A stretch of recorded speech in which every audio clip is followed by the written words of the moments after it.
Lalaki babae? Ha? Babae? May muliligawan yun ha? Alam kong kalibre mo sa babae.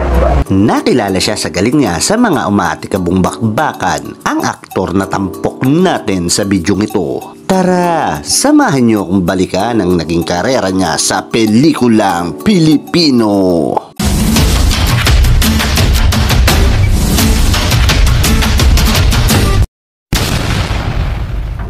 Siya ay si Jesus Songko Lapid o mas kilala natin bilang si Jess Lapid Sr. sa harap ng kamera. Ipinanganak noong October 5, 1933 sa Guagua, Pampanga. Napangasawa niya si Bella Flick Lapid at nagkaroon sila ng 3 anak at isa nga dito ang magaling na aktor, action star at fight director na si Jess Lapid Jr. Pamangkin niya din ang magaling na action star at senador na si Lito Lapid. Hirap sa buhay ang ating bida sa Pampanga kaya naman sinuong niya ang Maynila para makipagsapalaran. Ang kanyang kuya Pepe na ama ni Lito Lapid ay isang cameraman noon sa Premier Production. Kaya naman kinuha siya ng kanyang kuya para gawing alalay nang sa ganon ay kumita din ang ating bida. Dahil sa tagal na pagsasama nila sa mga shooting ay di naglaon napasama ang ating bida bilang extra sa pelikulang Laban sa Lahat noong 1958. Bagamat extra lang ay nasundan pa ito ng pelikulang Larawan ng Pag-ibig noong 1961 na pinagbidahan ni Vilma Santos. Dahil maliit lang ang kita ng ordinaryong extra ay mas minabuti niya na maging stuntman dahil di hamak na mas malaki ang kitaan dito. Kaya naman bilang stuntman nagpakita siya ng galing sa pagganap sa mga aksyong pelikula. Madalas siyang dumobol sa mga bida sa pelikula. Siya ang gumaganap kapag delikado ang mga eksena sa pelikula,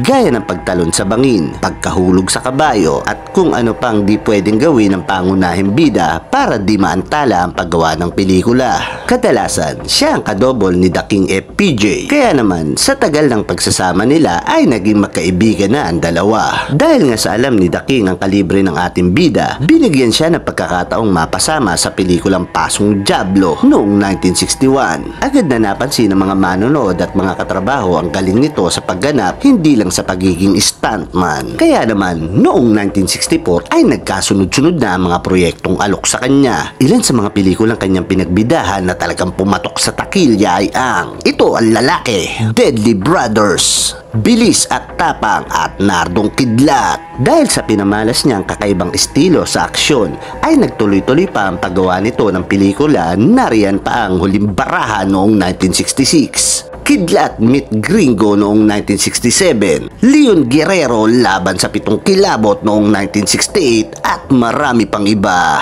Umabot sa lampas 100 pelikula ang kanyang nagawa sa loob lamang ng 11 taon niya sa mundo ng pelikula.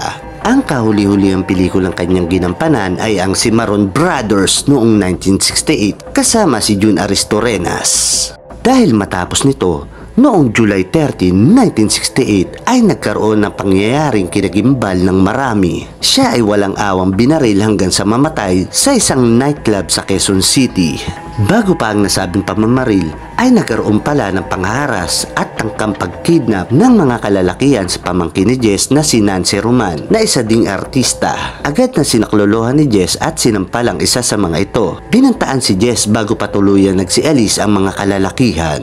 Ayon sa alagad ng batas na humawak ng kaso ay patungo pala ang grupo ni Jess Lapid Sr. sa Lanay Nightclub. Pero bago pa sila pumunta ay nagtungo muna sila sa Pacho Flamenco Nightclub sa Rojas Boulevard. Halos 1 oras silang nanatili sa nasabing nightclub bago pa napagdesisyonan na paunahin niya muna ang mga kasama nito patungo sa Lanay. At makalipas lang ng kalahating oras, si Jess ay nagtungo na din sa Lanay. Pagdating sa Lanay Nightclub, nasa kalahating oras pa lang ay nagkaroon na ng kursunadahan at alitan sa grupo ng kalalakihan na nasa harap ng mesa nila Jess Lapid Sr. Kaya agad niyang sinabihan ng 2 babaeng kasama niya na tumawag ng tulong sa mga kasamahan nito na nasa Phil-Am Life Compound na may kalahating kilometro ang layo sa kanilang destinasyon. Ngunit huli na nang dumating ang resback nito dahil nabaril na si Jess Lapid Sr. sa harap at likod ng kanyang mga kaalitan. Kahit mabilis practice at sanay sa pagbunot ng baril si Jess ay hindi siya nakaporma dahil kabilaan ang bumaril sa kanya. Agad namang isinakay ng taxi ang nakahandusay na katawan ni Jess para dalhin sa pinakamalapit na ospital.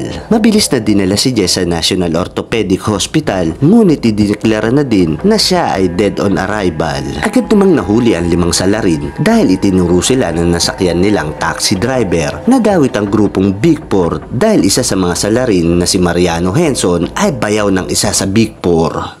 July 13, 1968, nang sumakabilang buhay na ang magaling na action star at stuntman na si Jess Lapid Sr. sa edad na 34 dahil sa pagkabaril dito. Ang kanyang mga labi ay nakahinglay sa Guagua Public Cemetery sa Pampanga.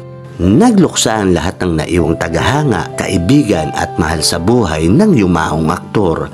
Ang kanyang katapangan bilang action star sa loob at labas ng kamera ay hindi matatawaran at hindi malilimutan kahit siya ay pumanaw na. At dito na natin tatapusin ang bidyong ito. Ikaw, anong mga naging palabas at pelikulang kinabilangan ni Jess Lapid Sr. ang talagang napabilib ka na karakter niya? At meron ka din bang mga alam na linya niya sa pelikula? Pakishare naman sa comment section natin sa ibaba.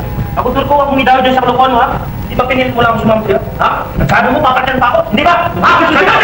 Sana ay nagustuhan nyo ang ating kwento. Hanggang sa mga susunod na video, huwag nyo po sanang kalimutang mag-subscribe at mag-follow. Maraming salamat sa inyo.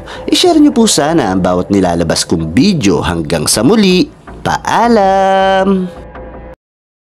Alam siguro, kaya mo ako, ha? Huwag mo ako igagaya sa kanya, ha?